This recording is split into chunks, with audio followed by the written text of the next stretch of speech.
As I record this video, it is January 1st, the day that a good number of people are setting New Year's resolutions. Of course, there's always a lot of people who hate setting resolutions in January, but if you're going to get serious about your health, now's probably a pretty good time to do it. And here's the reason. There's something called a fresh start effect that happens at the beginning of something new, a new year, a new month, a new job.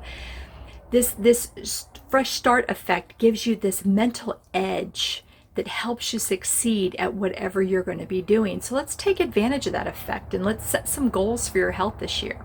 Might as well, right? If you don't know me, my name is Kelli, and my mission's not to just live well, but to help other people live well by teaching them to become more informed consumers of healthcare. I also want to work one-on-one with people as almost like a coach, showing them how to choose food over medicine. Regardless of how you look toward the new year, there are two things that I'd like for you to remember, at least as it relates to setting health goals. First of all, don't concern yourself with what other people are doing. You know, that saying that what other people do is none of your business. If you really want to improve your health this year, then you're going to have to set goals and make changes that you're going to be able to sustain, not something that other people posting online are doing. Let's be honest, most resolutions and goals for the year are broken by the middle of February. Nobody who sets a goal wants to blow it in 5 weeks. So whether you're planning a major transformation or you're just trying to eat less takeout, let's do your future self a favor and set goals that are challenging but sustainable for you. In a minute, I'm going to tell you exactly how you can do that. But before I get to that place, I wanted to say the second thing. The second thing I want you to know is that I am right here with you guys. I am not someone who's saying that she's got it all together, because I am a work in progress.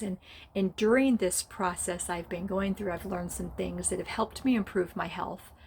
I'm hoping they'll help you as well. If you've ever heard somebody talk about goal setting at the beginning of the year or at a business seminar, you've probably heard them say things like the primary areas of your life are spiritual, family, career or business, social, which includes friends and hobbies, and health.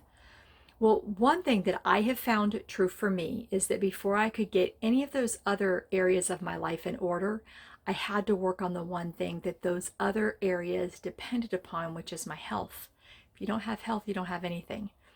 If you've got crappy health, you're not going to have the energy to get up in the morning early and read the Bible or stay up late. You're probably going to fall asleep praying, actually. You probably are not volunteering as much as you would if you felt better, whether it's at church or your kids' school.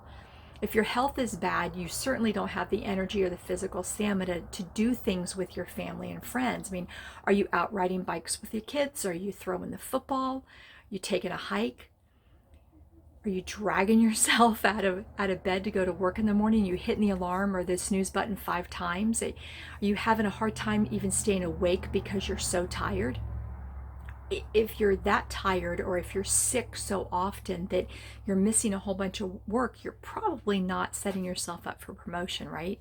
You certainly aren't going to build a new business that way. And I'm speaking from personal experience. I used to take naps during lunch. I'd go home and take a nap, or I'd gulp down 2 or 3 5-hour energy drinks in the afternoon just so I could stay awake throughout the day. And it's because I was not only working my W-2 job during the day, I was also spending 4 or 5 hours every night involved either in my ministry or in my dance business. I know I was not fueling myself with the right kind of food. I was not drinking enough water. I was not taking time to de-stress. I didn't find my tribe if they weren't involved in what I was doing. I was busy 18 hours a day, 7 days a week. The one thing I had going for me, at least during the studio days, was exercise. I was teaching hip hop and Zumba, and I was taking kickboxing. So I was definitely getting my cardio requirements in for sure. But even if being so tired was because of my schedule, I was sick a lot. 3 or 4 times a year I was on antibiotics. I had constant upper respiratory infections, sinus infections. I had a lot of inflammation in my body, some in my hips and knees that prevented me from being able to sit more than about 2 hours at a time without having to get up and walk around. So here I was at 45 years old, looking like I was 90, trying to get out of a car after just sitting in it for 2 hours. It stopped me from being able to go places I wanted to go or visit friends of mine that didn't live in the area. If they were more than 2 hour plane or car ride, I didn't go. So for me, this transformation began a few years ago because I was hurting, and it's still happening. It's not happened overnight. Listen, my gut has needed some healing after all those years of antibiotics and nasty food, right? So now I have to be more intentional about what I eat. I'm using stretching and some modality exercises to try to undo the physical limitations that I created from all those years of sitting behind a desk. So I understand where you are, and whatever your health goals are for this year, there are some things that I want to share with you today that I'm hoping might help you establish some goals for a sustainable life, for long health, and things that will help you, I guess, live your life a little bit more enjoyable. So there's more details down below. You can click on a link that's for an ebook, a downloadable that I have for you if you want to check that out. All right, so first of all, I need you to educate yourself on the best diet and lifestyle choices for a long, active life. 70% of Americans die by things that are chronic diseases that are caused by diet and lifestyle. So you have to take control of that. I'd like for you to take some time this next week or two and watch one of a couple different movies, Game Changers, What the Health, or Forks Over Knives. They're all on streaming platforms, and I promise you it will not be a waste of your time. You're going to be really surprised at what you see, though. It's going to be enlightening. Once you do that, I want you to then take an honest assessment about where you are. Put together a list of questions that actually will help you knowing where you are and where you want to go. And that list is in that ebook that I've linked below in the video description box. And I think it's going to be a pretty good resource for you to use as you're going through this process, actually. The next thing I want you to do is I want you to clean your environment. If you're trying to eat healthier, then you got to get rid of the things in your fridge and your pantry that just are not serving your health goals, right? I'm not going to lie, this is hard to do. When I first did it, I had bags of processed foods and sugary foods that I had to purge from my pantry, and quite a bit of processed meat and dairy from my fridge. And I had a really hard time. I couldn't throw it away, but I also felt guilty giving it to somebody else because I knew how bad it was for them. So you're going to have to make that decision for yourself. But once you've cleaned out your kitchen, then you can start to stock it with the healthier options. Because if you've got an option between, a cracker and an apple, you're probably going to choose the cracker. But if you only have the apple, then that's what you're going to choose. So whole grains and legumes and tubers and fruits and vegetables, that's the kind of stuff that we try to focus on, and that we make that as a staple for our diet. We're not perfect. I'm not going to say I never bring in chips in the house, because I do. My husband is not a complete convert yet, so I have a very difficult time with that. But we are doing our best to make sure that we are eating more whole foods than not. Our bodies start to crave what we need. So when you find yourself eating junk, like at the holiday season, a lot of people have done that. When you're eating well, your body is craving the good stuff. So, all right, so let's talk a little bit about diet and lifestyle and some of the things that you can learn, okay? You've watched the movies, maybe you've done your health assessment, you have emptied the junk out of your kitchen, so what's next, all right? We want to help you set some goals. So let's talk about the categories of health that you might consider when setting those goals for yourself. First one is to design an exercise routine. But you want to do one you can maintain. It can be in a gym, it can be with a partner, as part of a class, by yourself in a spare room, it doesn't matter. It might just mean walking 30 minutes a day, but you have to start somewhere, and start with a goal that you can reach. Exercise improves everything. It improves your heart conditions, it improves diabetes, it improves cognitive abilities, it can improve your bone density. There's so many things that it helps with, but you want to make your goals realistic. You don't want to say, I'm going to go run 2 miles every day if you haven't even started walking yet, okay? And here's the really important thing. You need to add that to your daily calendar. You don't want to miss that appointment with yourself. If you're not prioritizing exercise, there are going to be a dozen things that immediately take its place, so put it in your calendar. Another thing you want to start doing is working on meal plans. The average American gets way more protein than they need, way more protein than their body can properly use, actually, and way less fiber than they need. So for most of us, that's going to mean increasing our plant foods and reducing the dairy and the animal products. But How do you add more whole foods in the form of plants to your menu without sacrificing taste in the things that you're used to having? There's a whole bunch of different ways to do that, and there's a lot of people on the internet who can show you how. They can show you how to cook a great plant-based menu that tastes great. I'm not a chef, I'm not a nutritionist, I can't give you a specific meal plan, but what I can do is I can point you in their direction. So if you're interested in who I follow online for recipes, email me at kj@kellijomo.com. Tell me what kind of food you like to eat, and I'll give you a list of my favorite folks that I follow that will cook the type of food that you like. So the next goal to work on is regarding sleep. There are definitive ways to establish a better sleep pattern, and if you're not getting enough sleep at night because you got a baby at home, like my daughter or daughter-in-law, then I really can't help you. But if you're just restless and you're not sleeping well, a little bit of insomnia, there may be some things that you can do, like maybe set a routine before you go to bed, and no electronics 2 hours before bed, no caffeine after 2, avoid heavy meals late in the day. Here's a big one, but it can be done. It's hard to do, but it can be done. It's important.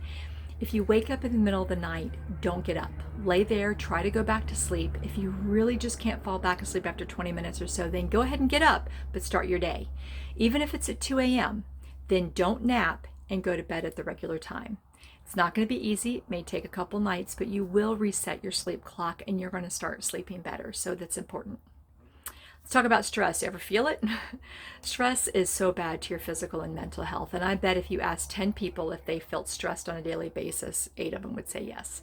We seem to live in this perpetual state of stress. And the bad thing is stress can lead to a weakened immune system. It can increase your blood pressure. It's known to be a contributing factor to depression and chronic diseases like heart disease and cancer. So figure out what helps you relax and schedule that time into your calendar. See a theme here? Whether it's coloring or reading or listening to or playing music, driving on a country road, spending time with family, doesn't matter. Whatever it is for you, do that. Schedule it every single week. All right, so since we just talked about stress impacting the immune system, let's unpack that a little bit more. Did you know that 70% of the immune system resides in your gut?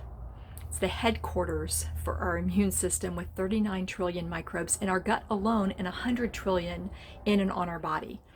How you navigate flu season is largely going to be impacted about how you eat, how much rest you get, how much sun exposure, proper hydration, exercise levels, stress management. How sick people get or how often they get sick is not just bad luck, y'all. It's a direct result of their diet and lifestyle choices, which is why setting goals for better health is really very important. Another thing you want to do is find your tribe. It helps you, it's key actually to living a long and healthy life. People who have similar life perspectives and goals and lifestyle choices, those are the people that you want to find. You might find them in church, you might find them in hobby groups or mommy groups. Wherever you find your tribe, again, a theme here, be intentional about spending time with them. Make sure that you're scheduling time in with them. Within that tribe, you might also then find the next thing, which is your accountability partner. Normally, when you just write down a goal and you miss it, you're the only one that knows, right? Who cares? It makes it a lot easier to hit the snooze alarm, not go for that walk, or grab that package of crackers instead of the apple.